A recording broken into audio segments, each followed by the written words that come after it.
Hey everyone, welcome to the show. Great to be here. Think about how easily a story can stick. How a whisper, maybe even a deliberate one, can just echo down through the centuries. Oh, absolutely. Historical reputations are surprisingly fragile things sometimes. Exactly. And what if everything you thought you knew about a really powerful emperor was just wrong? Like a crafted lie that history somehow just, well, accepted. That's a powerful starting point, and it fits our subject perfectly today. It really does. Today we're doing a deep dive looking back at the 16th and 17th centuries. We're focusing on the Habsburg Emperor Rudolf II. A truly fascinating figure. He really is.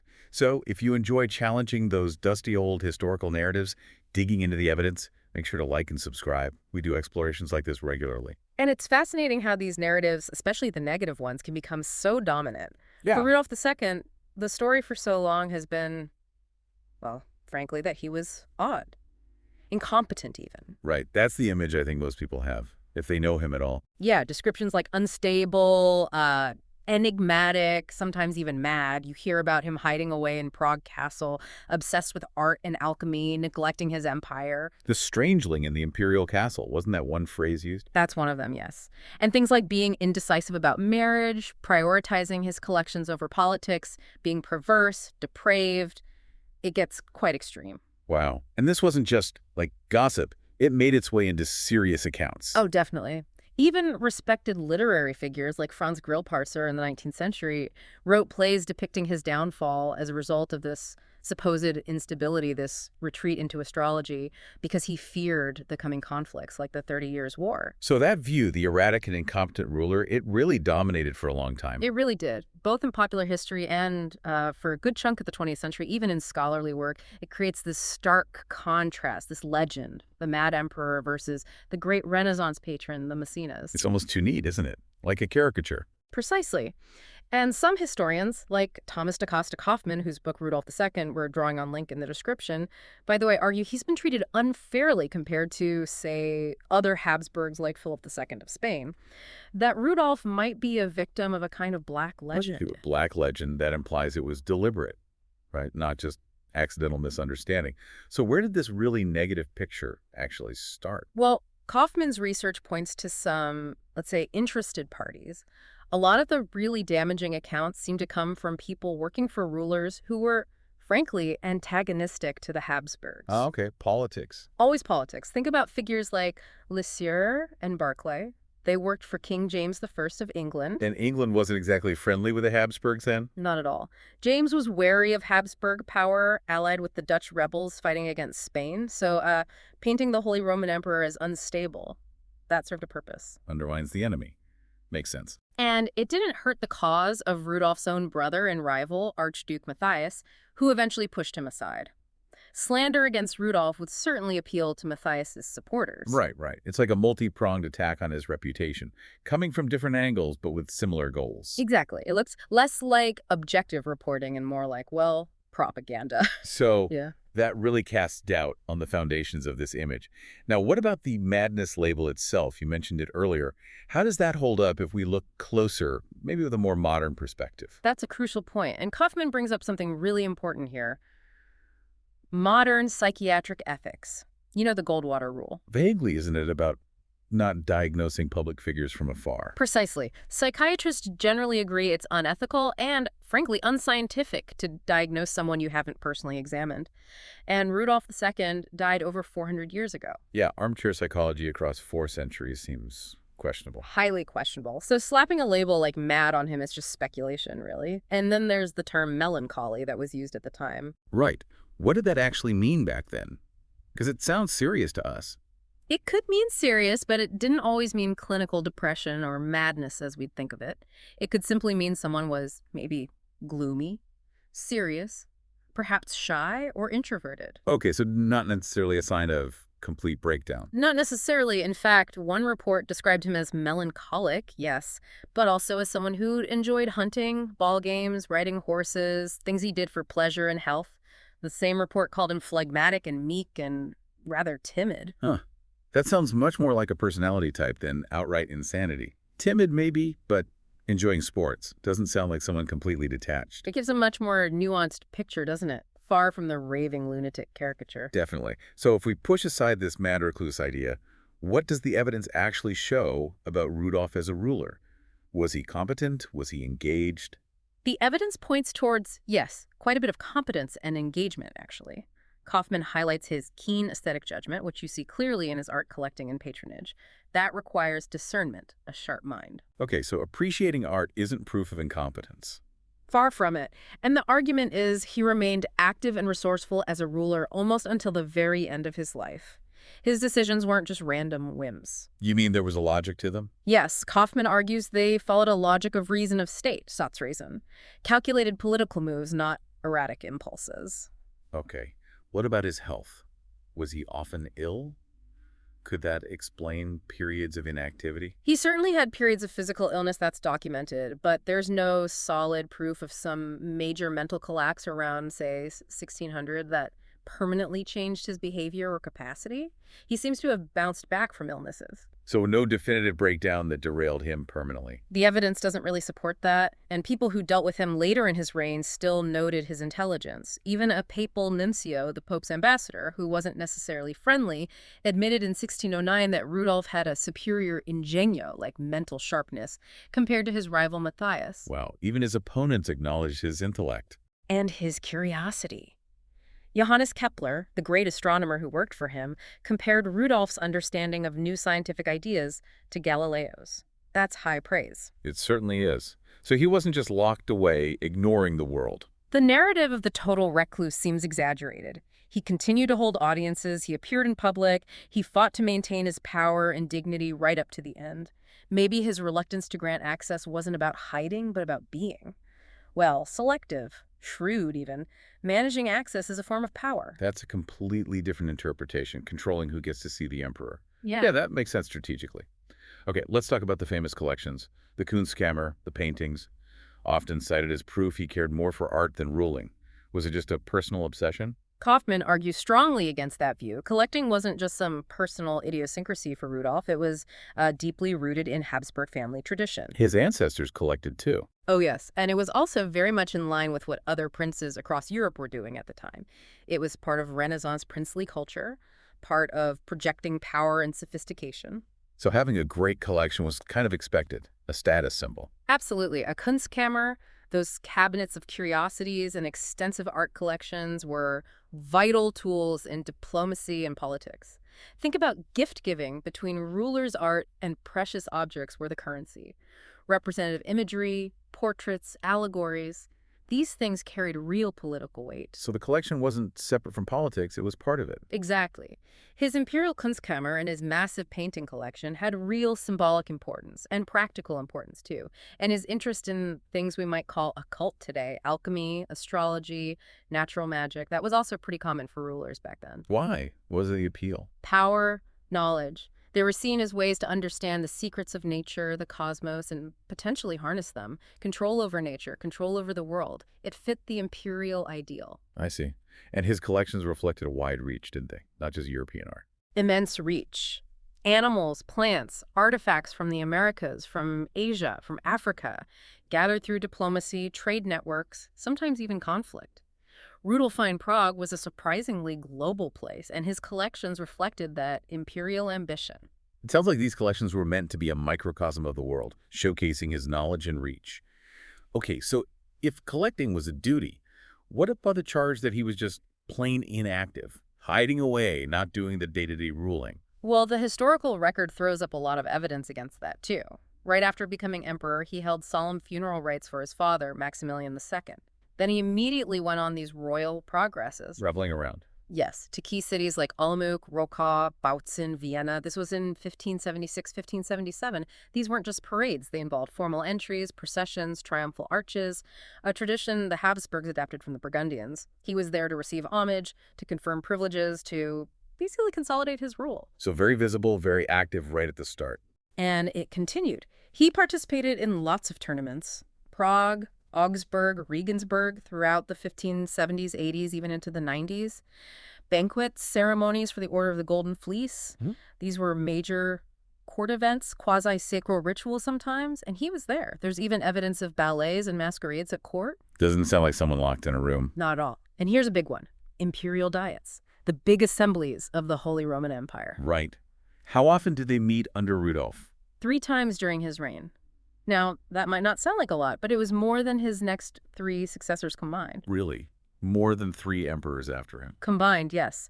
And crucially, Rudolf attended all 3 of them personally. That directly contradicts the idea of an inactive or absent emperor. That's a pretty solid piece of evidence against the inactivity claim. So he's traveling, he's at ceremonies, he's attending the diets. What about his building projects? Did he contribute much there? Quite a bit. Initially, he continued work his father had started at the Hofburg in Vienna. But then, once he really established Prague as his main residence around 1583, he launched major building campaigns at Prague Castle. This started significantly from 1588 onwards. What kind of projects? Things like refurbishing the summer house, work on the White Tower, creating spaces for his collections for court life. And he wasn't just signing off on plans. He was personally involved in planning the Schloss, the castle, in Linz. He had architectural interests himself. Apparently so. The Linz project was quite ambitious, and Kaufmann notes it was likely inspired by the Escorial in Spain, which Rudolf knew from his youth. That suggests a real engagement with architectural ideas. And all this supported artists, right? The famous School of Prague. Absolutely. His patronage drew incredible talent to Prague. You have names like Archimboldo, Spranger, Hans von Aachen, Adrian de Vries, Joseph Heinz, the Sadler family of engravers. It became a major European artistic center under his patronage. Okay, so active ruler, engaged patron. The traditional picture is really starting to crumble here. Let's shift to religion and politics. Hugely complex area back then. How did Rudolf handle that? Was he just paralyzed by the Catholic-Protestant divide? He actually tried to navigate a middle path initially, perhaps even showing a bit more tolerance or at least pragmatism than his father, Maximilian II. He worked to maintain diplomatic ties with important Protestant states like Saxony. So, not rigidly sectarian. Not entirely, especially early on. His foreign policy also showed strategic thinking. He improved relations with Poland, for instance, for clear geopolitical reasons dealing with the Ottomans, balancing power in Eastern Europe. Speaking of the Ottomans, he fought a long war against them, didn't he? Yes, the Long Turkish War, which lasted from 1593 to 1606. It was a major draining conflict, but his persistence in it shows a commitment to defending the empire's borders and, arguably, a strong sense of imperial duty and honor. It wasn't the action of someone indifferent to his role. And he even engaged with powers further east. Yes, there were diplomatic exchanges with Persia. Embassies arrived in Prague in 1601 and 1604. This suggests potential coordination, or at least strategic discussions, aimed against their common enemy, the Ottomans. That's quite sophisticated diplomacy, reaching out to Persia. It shows an awareness of the broader geopolitical stage. And even late in his reign, facing immense pressure from Matthias, he made significant political moves related to religion. Like the Letter of Majesty. Exactly. In 1609, he issued the Letter of Majesty, granting significant religious freedoms to the Protestants in Bohemia. This wasn't necessarily out of deep conviction for religious tolerance, mind you. More of a political calculation. Almost certainly. It was a move to shore up support among the powerful Bohemian estates against Matthias, who was threatening to usurp him.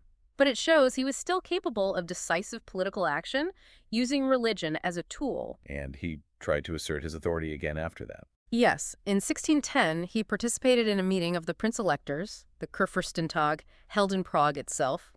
That was another attempt to demonstrate he was still the legitimate emperor, still in charge. So right up until near the end, he's making strategic political and religious moves. Okay, let's circle back to the collections for a moment, because they were so central to his image, both positive and negative. You said it was part of a tradition. Yes, a strong Habsburg tradition. Think of Maximilian I, Charles V, Ferdinand I, his predecessors. They all saw collecting art, artifacts, curiosities as essential for princely prestige. It was about memory, propaganda, showcasing magnificence. And Rudolf took it to another level. He really did. His collections arguably surpassed all his predecessors in sheer size and quality. We're talking over 3,000 paintings by the end. 3,000, that's enormous. Huge. Plus the Kunstkammer, which was vast. It had the traditional categories: artificialia, man-made objects; naturalia, natural wonders; scientifica instruments; and exotica, things from distant lands. What kind of quality are we talking about in the paintings? Top tier. Masterpieces. Dürer, Leonardo da Vinci, or works attributed to him; Correggio, Titian, Tintoretto, Veronese, Peter Bruegel the Elder. The list goes on. Truly exceptional quality. Where did he keep all this? Displayed in various parts of Prague Castle, including the Belvedere Palace, the Summer House. These weren't just locked away, they were used for study, contemplation by the emperor and his circle, but also for diplomatic representation. Showing visiting dignitaries the treasures was part of the ritual. And other rulers were doing similar Oh, things. yes. Kunstkammern were quite the fashion across Europe. It was a way rulers competed, showing off their wealth, taste, and their grasp of the world. Rudolf explicitly used his collection in diplomacy, exchanging artworks with allies, like the electors of Saxony, to cement relationships. So the collection is like a tool, a mirror of creation and archive. All of those things. A source of knowledge, a source for artistic inspiration for the painters at his court, a tool for scientific inquiry using the instruments or studying the natural specimens. It was deeply integrated into the life of the court and the state. Okay. And his patronage of the arts, you mentioned the School of Prague. Was his taste influenced by his time in Spain? Very likely. His familiarity with the Spanish royal palaces, like the Escorial, seems to have shaped his architectural taste. We see that influence in the plans for the Schloss in Linz, for example. Its style, its intended function as a center of rule and learning, echoed the Escorial. Did he use art for propaganda, like his predecessors? Absolutely. He understood the power of images. He patronized printmakers like the Saddlers, recognizing that prints could disseminate imperial imagery widely, something Maximilian and Charles V had also done effectively. What kind of imagery? Arcimboldo's famous composite portraits, like the one depicting Rudolph as Vertumnus, the Roman god of seasons, composed entirely of fruits, flowers, and vegetables.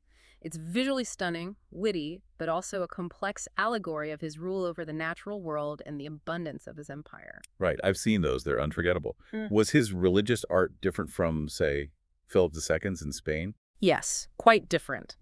While Philip II heavily emphasized overt Catholic devotional imagery, Rudolph's collection, while containing religious works, had a much stronger focus on mythological, allegorical, and classical themes.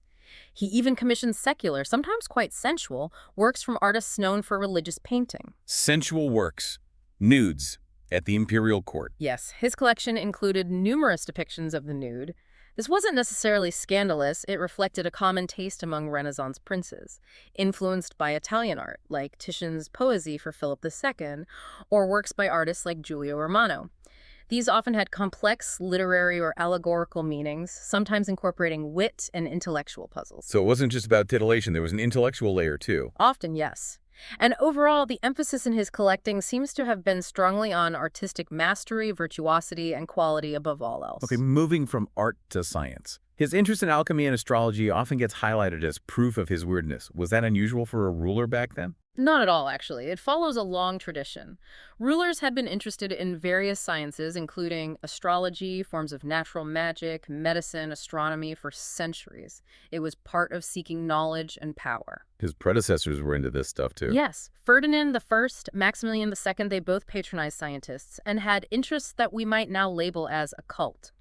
Even Philip II of Spain, often seen as rigidly orthodox, had a deep interest in alchemy and astrology, which probably influenced the young Rudolf when he was at the Spanish court. So Rudolf wasn't an outlier in being interested in these things. Not in the interest itself. What was perhaps exceptional was the concentration of talent he brought to Prague. Think about attracting Tycho Brahe, the greatest observational astronomer of his time, and then Johannes Kepler. Who made huge breakthroughs though. Exactly. Kepler used Brahe's incredibly precise data gathered under Rudolph's patronage to figure out the laws of planetary motion. The famous Rudolphine tables, the astronomical calculations that were standard for decades, were completed in Prague thanks to this imperial support. It's amazing how what we might see as occult interests could directly lead to groundbreaking modern science. It shows how intertwined these things were back then. Kepler himself practiced astrology, yet he made fundamental contributions to physics and astronomy. Rudolf also supported clockmakers and instrument makers, like Jost Bürgi, who was a brilliant mathematician and inventor in his own right. What about natural history, beyond just collecting weird specimens? There was a serious study, too. Anselmus de Boot, his court physician, was a leading mineralogist. Rudolf supported detailed illustration of plants and animals, many of them exotic species living in the imperial gardens or preserved in the Kunstkammer. These weren't just pretty pictures, they were scientific records. And was Rudolf himself engaged for the science? Did he understand it? The evidence suggests he did. Kepler noted Rudolf understood mathematics. He discussed the new invention of the telescope with Kepler. He even apparently saw some of Galileo's early telescopic observations through a report sent to Prague. He wasn't just funding it, he was intellectually curious about it. So, patron of arts, architecture, and cutting-edge science. This paints a picture of Prague as a real hub. You mentioned its global reach earlier. Absolutely. The collections themselves were global, with living creatures, specimens, artifacts from all over. The court itself was cosmopolitan. You could apparently encounter people from many different backgrounds just walking through the Vladislav Hall in Prague Castle. A melting pot, almost. In a way, yes. We mentioned the embassies from Persia. Gifts came from Ottoman sultans, Russian czars, and the influence flowed outwards too. Artworks and prints from Rudolf II Prague were disseminated across Europe, influencing artists elsewhere. Did the influence reach even further? Remarkably, yes. There's evidence suggesting Rudolphine art influenced styles as far away as Persia itself, and maybe even the Mughal Empire in India. Wow. So Prague wasn't some isolated backwater. It was a central node with truly worldwide connections and impact under Rudolf. That's the argument Kaufmann makes very strongly. It reflects Rudolf's imperial status and his perhaps underestimated global awareness and reach. This has been a truly eye-opening reassessment. It really forces you to rethink that standard image of Rudolf II. It makes you consider how these historical narratives get built and maybe how biased they can be. Absolutely. The idea of the Black Legend seems very plausible here. A narrative shaped by political enemies, repeated over time until it becomes accepted fact. So the big takeaway, if you had to sum up why we should reconsider Rudolf. I'd say the key takeaway is that the caricature of the mad, incompetent recluse is almost certainly wrong, or at least a massive oversimplification. The evidence, as presented by Kaufmann and others, reveals a much more complex figure. A Renaissance ruler. Yes, a Renaissance ruler engaged with the culture, science, and politics of his time. A major patron, a collector whose activities were tied to his imperial role, a diplomat facing incredible challenges. Not perfect, certainly faced difficulties, maybe had personality quirks, but far from the simple madman label. It really makes you wonder, doesn't it? Thanks so much for walking us through this reassessment. It's been fascinating. My pleasure. It's a story worth retelling. Definitely. Now, for all of you listening, what surprised you most about this deep dive into Rudolf II? Was there a specific detail, maybe about the collections or his political actions, that challenged what you thought you knew? Let us know down in the comments. We'd love to hear your thoughts and keep this conversation going. Yeah, share what struck you. And maybe think about this as you go. Hmm. How much of what we take for granted about historical figures is really just the story told by the winners or by those with an axe to grind? Are there other figures out there, maybe figures you learned about in school, whose reputations might be just as skewed, just waiting for a fresh look at the evidence, something to ponder? Thanks for joining us on The Deep Dive.